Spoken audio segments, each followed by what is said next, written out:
I'd like to welcome you to the first of our FaceTime webinars. Parry Malm, President of Howling Mad, will shortly take you through 7 amazing digital ways to drive traffic to your stand. But first, I'd like to let you know what other resources are available to you on our website, www.facetime.org.uk. On the 30th of June, we have our next one-day exhibitor masterclass in association with the NEC. Registration will open soon, so keep checking the website for updates on the programme in the coming weeks. Attendance is free if you're exhibiting with an AEO member, so please contact your organiser for the registration code. We will also continue to have webinars throughout the year covering topics that exhibitors like yourselves have highlighted as useful for getting the most out of your investment in exhibitions. There are also a series of handy videos and helpful guides you can download and share with your internal teams. These cover basic exhibiting facts, engaging with visitors, stand design, and many more useful topics. There are also guides that you can also download on all the interesting things you need to know about exhibiting, how to follow up leads, and how to make the most out of exhibitions. I'd now like to hand you over to Parry to take you through 7 digital ways to increase your stand traffic. Thanks, Jenny, and good afternoon, everybody. Welcome to this webinar. My name is Parry Malm, and today we're going to talk about a whole bunch of really interesting things that you can do using digital marketing channels to get more traffic to your stand. Now, let me just set the stage real quick. This is some things about me. So I run a digital agency called Howling Mad, and we do all sorts of really incredible things to help businesses large and small make the most of their online presence, and also the CEO of Phrasee, which is an email subject line generator. We'll touch on that in just a second. But enough about me. Let's talk about what's happening in face-to-face media right now. I'm sure we all know that social media has completely killed off face-to-face media as a marketing channel. Exhibitions are dead. Events are dead. People don't leave their houses anymore, right? Well, for anybody like you who actually invests in face-to-face marketing as a distribution channel for your products, ideas, and messages, this is probably bad news. The thing is, it's completely and absolutely and incontrovertibly untrue. Thing is, think about your Facebook friends. I've got at least 3. Hopefully you have more than that. Now, when one of your Facebook friends had a birthday last and you went to their birthday party, I bet you were invited on Facebook. People don't send out invitations. What people do is they connect online using social media channels, using email, using Google to find businesses online, and then they continue to connect offline. Having a pure play online business is almost impossible. I mean, you've probably seen all of these ads on the underground network and in magazines and on television for Facebook. Why would a social media network need to promote themselves offline? This is because live marketing, marketing to a person, matters now more than ever. So don't worry, events are not dead. You are not wasting your time on this webinar. They're actually hugely important and hugely vital to the future of your business and your marketing channels. So we're going to go through 7 things in rapid succession which will revolutionize how you get traffic to your stand in a cost-effective and intelligent way. So we're going to look at how you can hijack Twitter hashtags, use LinkedIn sponsored updates, hijack Google AdWords, event website remarketing, registration custom audiences, landing pages, and lastly, Phrasee. I am going to have a short shameless plug towards the end of this, but that's the cost of admission. All right, number 1, Twitter hashtag jacking. So what I'm going to use throughout this presentation is an example of an event which is going on right now. It's called Advertising Week Europe. And this is basically a series of events in London which are all about advertising. So first of all, you'll notice every event under the sun, every single one which you take part in, is going to have its own hashtag. And they'll encourage people to promote themselves using that hashtag. So one of the great things you can do on Twitter is not only can you send your own tweets using a hashtag, but you can actually promote your own tweets using a hashtag. And this is actually a very cost-effective way of getting your message out. So what will happen is in your tweet stream, when people are using the, in this case, the AW Europe Advertising Week Europe hashtag, your promoted tweets will show up at the top of their tweet stream when they start looking at people who are talking about this. So the way you do it is really easy. You log into your Twitter account. In the top right button where it has your profile, you go down to Twitter ads. And setting things up couldn't be easier. The part that you care about is right here where it goes add keywords. What you do here is you add the keyword hashtag AW Europe. Really, really straightforward. And then you enter which tweets you would like to be promoted to this audience, and your job is done. Now, from a targeting standpoint and from a bidding standpoint, there's a few things to bear in mind here. First of all, you don't want to bid on a show 6 months out from the show because nobody is talking about it. The important thing is in the lead up to the show, so not more than 1 or 2 days before, and in the wake of it, not more than 1 day, you want to bid hard. You want to bid for large cost per click amounts, because if anybody else is doing it, you want to show up above them. What you also want to do is you want to bid for tweet engagement. What you're trying to do here is you're trying to get people to recognize your brand, to make your brand top of mind, right? So you want to bid on tweet engagement, which are things like retweets, replies, and favorites. So people are actually engaging with you online, so they have a reason to actually recognize your brand amidst the cacophony that is an exhibition space. Now, when you structure your tweets, make sure that you tweet reasons for people to come to your stand. So here are just a couple examples at the bottom of the screen there, champagne and bathroom fixtures, which in hindsight are two completely random examples, but I'm sure that you can see where I'm going with this. Deep breath, point 1 done. All right, point 2, LinkedIn sponsored posts. Now this is obviously more focused on those of you who operate in the business-to-business spaces, but LinkedIn sponsored posts can be a very effective targeting method to get a real message out to a really, really focused target audience.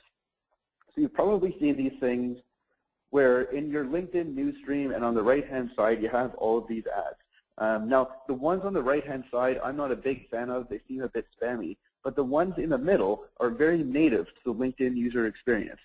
What that means is if you have a very strong content message, if you use these intelligently, you can have a very effective advertising experience. So here's one that I made about Phrasee, which is an awesome company that I'm going to shamelessly plug in a minute, or I'm shamelessly plugging it right now. Now what you do is when you target these things, you can do things in a bunch of ways. They have a whole bunch of different targeting methods. But what you can do is you can kind of hijack, you can ride the coattails of the event which you're advertising at. So for example, this Advertising Week Europe, and Advertising Week, the original one takes place in New York, has a LinkedIn group. And the group is pretty small. It's under 1,000 people. What you can do, though, if you notice on the right-hand side, it says Audience Expansion. When you enable Audience Expansion, what this does is LinkedIn finds people who are similar to the people in that group and includes them in the targeting method. So this is actually a very effective way of reaching lots of people for a relatively low price because it's very targeted people, those people who are already engaged with the event brand. Deep breath again. Point number 3, Google AdWords jacking. Now this is one of my personal favorites, and some of the event organizers might not be super happy that I'm talking about this, but it's actually a really, really effective and interesting way to target people. So if you Google Advertising Week Europe, or Google pretty much any exhibition or event on the planet, their brand name will come up first. Now, when people want to go to an event, what they do, they go to Google, they put in the brand name, and it takes them directly there. What nobody does, for some reason, is they don't bid on AdWords that will be sponsored links above the organic event listing. Herein lies a great opportunity. Now, the way that Google AdWords pricing works is it's the second highest price. So it's auction-based. Everybody puts in a bid, and the highest one wins, but it never charges you more than the second highest price plus 1 penny. So if nobody is bidding on that word, the second highest price is 0 plus a penny. Super cheap, and there's no competition here. Now, think about this. If people have signed up for an exhibition, and they're on their way there, they wake up in the morning, they're walking to the underground or something, and they think to themselves, now, where is that exhibition again? Or who is going to be exhibiting at it? What are the speakers? What they do is they Google the brand name and see, oh, hey, okay, here's Advertising Week Europe. What they'll also see is they'll see your ads at the top of the organic listing stream, which is absolutely hugely powerful. So all you have to do is create a few ads in AdWords, select your keyword. You want to do a really tight match around the brand name, and then start bidding on it.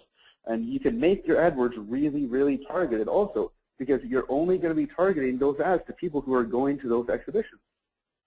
Genius, right? Well, it's going to be genius until everybody starts doing it, which will push the rates up, and Larry and Sergey will get even richer. But until then, it's a great strategy.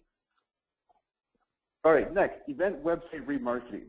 We've all experienced this, where you go to a website, and then for the next 10 years, that website stalks you around the internet with their ads. Great. So exhibitions do this a little bit, where if you go to their website and then leave, then you get targeted with their ads. But think about this. If you're targeting people who are involved in advertising in Europe, then probably a really targeted audience are people who go to the Advertising Week Europe website.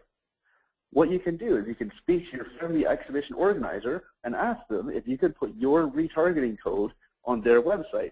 And that way, when visitors go to their website and leave, your ads, instead of theirs, follow them around the internet. Now, organizers might not do this as a great favor for you. They may charge you for it. But if you think about what the overall benefits are, it's basically the single most targeted traffic you can get around an exhibition. Once again, if you can make these ads really relevant to you, to your brand at the exhibition, so there's nowhere to go but up. Right? So think about everybody who goes to this website, and if you're in this market, it's absolutely captive for you. And the amount of impressions and clicks which you can get off the back of it is quite substantial. Now, from a display advertising standpoint, you've got to bear in mind it's not a direct response channel. What you do get is you get brand top of mindedness. Now, when you're at an exhibition, what you want is you want your brand to be top of mind. So this is hugely powerful stuff for you. Whew. Okay, deep breath again. Number 5, registration custom audiences. Now, for those of you who don't know what a custom audience is, I'm going to explain it real briefly and then give you a link that goes into more detail. A custom audience is where you take a list of email addresses, load them up into Facebook, and then only target those people with ads. This is beautiful because you've got an email list, that's great. But the organizer has an email list also of people who are already registered for the show. Now, what the organizer does with this list is they will send them emails reminding them to come to the show, give them updates about the show. But what it also does is it presents you with an advertising opportunity to people who are already registered. So custom audiences, like I say here, are absolutely awesome. Check out this link, phrasee.co/FaceTime-webinar, which has a full description of what custom audiences are. So that's pretty good. So I'll give you a second to write that down. Great, done. So the thing is, right, what exhibition organizers have is they have exclusive access to this fantastic group of people.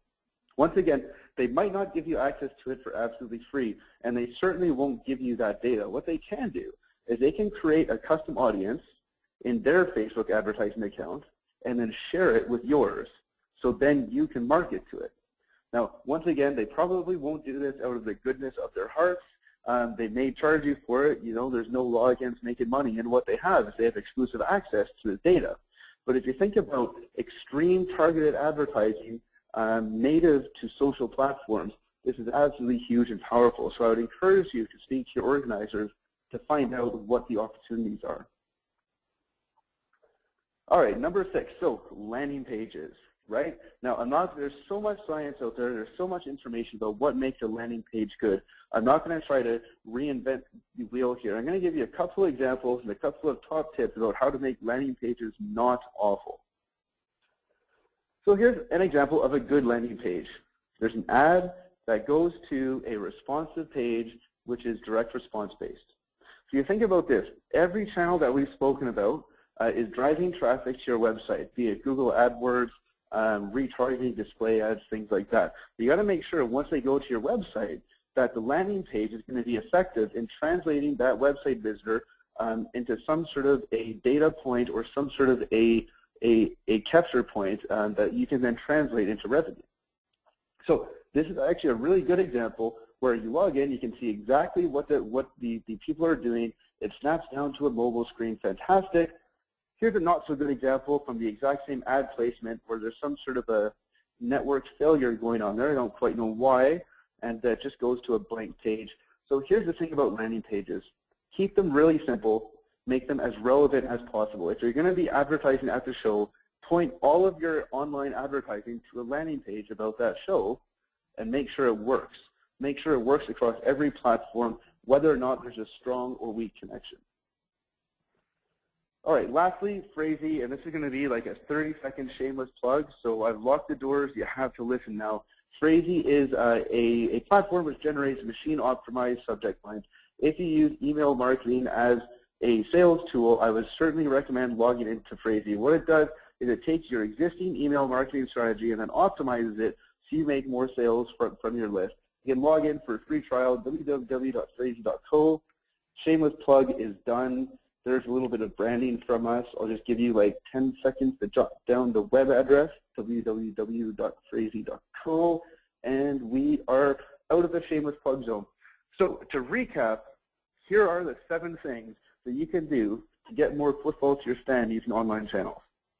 First of all, hijack Twitter hashtags. Twitter is one of these great channels which is up to the second. People use it who are, how can we put this nicely, have very short attention spans and are really in the moment. This is a great way for you to use Twitter's paid advertising channels to really be part of that event buzz. LinkedIn sponsored updates are great ways to target a very small niche B2B audience, and hijacking Google AdWords is just a beautiful thing for exhibitions, and I don't understand why more people don't do it.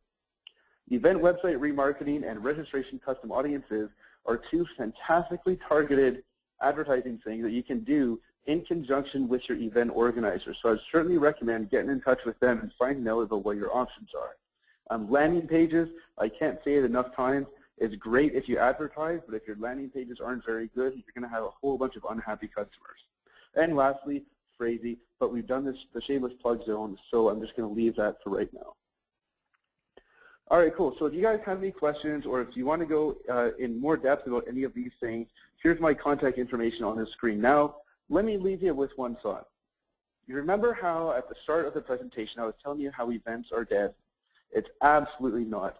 Humans are inherently social creatures, and we will always be social creatures. There's never going to be a technology which is going to make us turn into hermits. We're always going to be out communicating with people because we are fundamentally social beings. What the main difference is now is there's so many more channels out there, especially online, that leverage the old traditional offline channels. So the marketers who are succeeding these days in face-to-face events are people who are using a joined-up strategy, a strategy that includes all of their digital channels alongside their face-to-face channels. Thanks a lot for your time. Jenny, back to you.